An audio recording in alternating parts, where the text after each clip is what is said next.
LPG नंतर आता petrol आणि डिझेलचे दर वाढणार आहेत.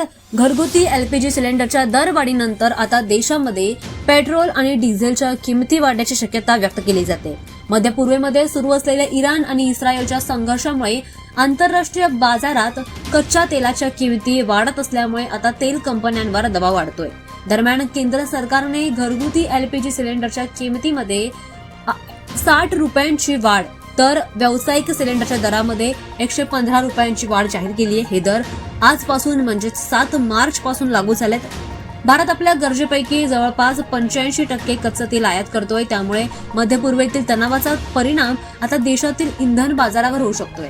जर संघर्ष अधिक काळ चालू राहिला तर पेट्रोल डिझेल हे दर वाढण्याची शक्यता आता व्यक्त केली जाते. सध्या देशातील अनेक शहरांमध्ये पेट्रोल डिझेलचे दर स्थिर आहेत. मात्र आंतरराष्ट्रीय बाजारातील वाढ कायम राहिल्यास तेल विपणन कंपन्या दरात बदल करण्याचा निर्णय घेऊ शकतात. दरवाढ झाल्यास वाहतूक खर्च वाढण्याची शक्यता व्यक्त केली जाते. परिणामी भाजीपाला, अन्नधान्य आणि इतर आवश्यक वस्तूंच्या किमतींवर सुद्धा याचा परिणाम होऊ शकतो. त्यामुळे सर्वसामान्यांच्या खिशाला मोठा फटका बसण्याची भीती आता व्यक्त केली जाते.